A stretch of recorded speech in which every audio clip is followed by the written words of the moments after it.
What's up, guys? It's me, Alan. I'm back with another video. And we've got Wave 8 of NASCAR Authentics to review. I mentioned it in the last video, so I'm going to go ahead and do it. Next up, we have Ross Chastain's 2021 McDonald's Chevy for Chip Ganassi Racing, the now defunct Chip Ganassi Racing in terms of NASCAR. Well, kind of defunct because they got bought by Trackhouse, but you get my point. Anyway, let's go ahead, let's get the diecast out of the box and get on with the review, shall we? With the camera, sit up, please. I said sit up, camera. Thank you.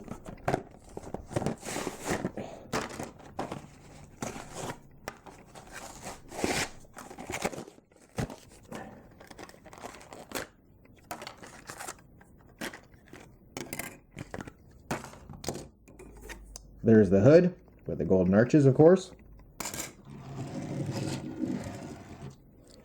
And here's the diecast.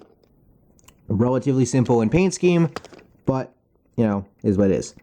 So, Ross Chastain. Well, I talked about Daniel Suarez and his Cup career up to this point. Well, obviously, it's a good thing to talk about, Ross Chastain's career, and I feel like I've talked about this in a previous diecast review, but I'll do it again a little bit here.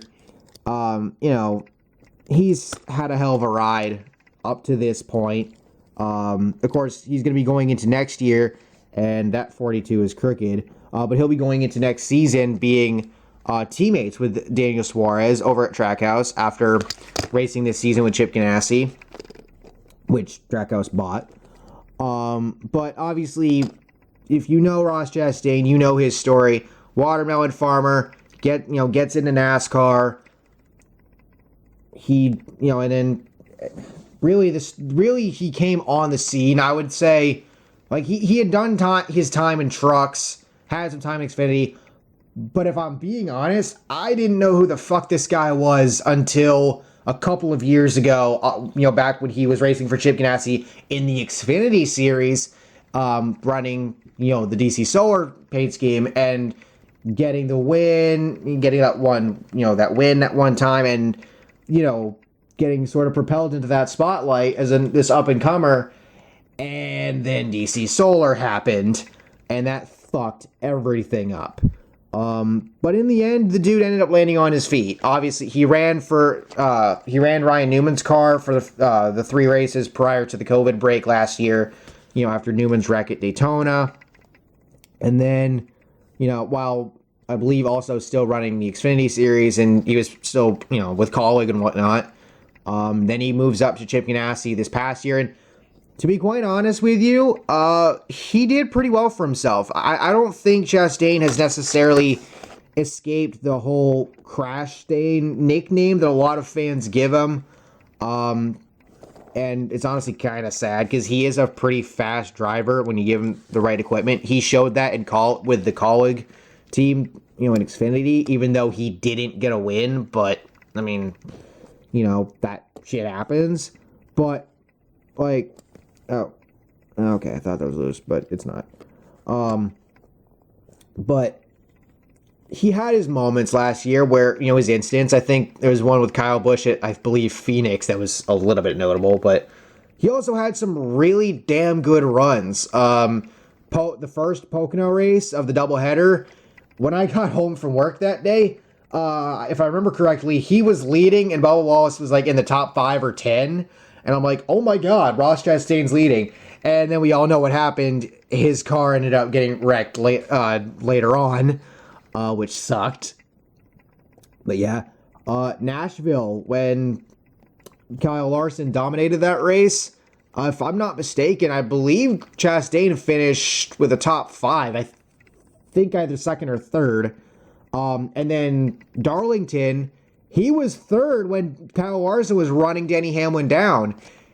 If Denny Hamlin doesn't block Kyle Larson up against the wall when Kyle Larson, as he put it, video gamed it through 3 and 4, if Larson's able to get just enough in there and he gets into Hamlin and turns him and they both wreck through 3 and 4 or coming off of 4, Chastain could have got around both of them and possibly won that fucking thing, which would be crazy because there'd be back-to-back years where a guy who's running behind the leaders or leader last year or the year before, Austin Dillon, trying to run down Kevin Harvick and coming close. If he had another couple laps, he probably would have.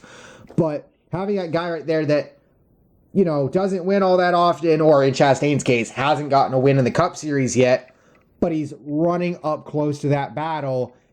And then, you know, the possibility of, oh, if something happens here, he might get it. But unfortunately, he came up short. But again, he had a pretty good season for a full-time year in Cup. And if I'm being honest, like I said, I'm interested to see what he's going to do with Trackhouse next year. I mean, obviously, they bought Chip Ganassi Racing, so there's still some familiarity there. Different team name, but, you know. And, you know, I can't wait to see when he gets that first win, because think about it. This year, we saw fucking AJ Allmendinger win for calling it the Indy Road Course, and with a race that ended full of shenanigans. Bubba Wallace got his first career win at Talladega. Don't at me on that. Come on, he did it. End of story. You know, William Byron, who only had one win before this season, which was Daytona in the summer last year, he went out and took the Homestead win earlier this, you know, in the early part of the season. McDowell won the fucking Daytona 500. A bunch of, you know, Kurt Busch got his one win a year at Atlanta. Almirola, after the shitty season he had, he won at New Hampshire. I was there for that.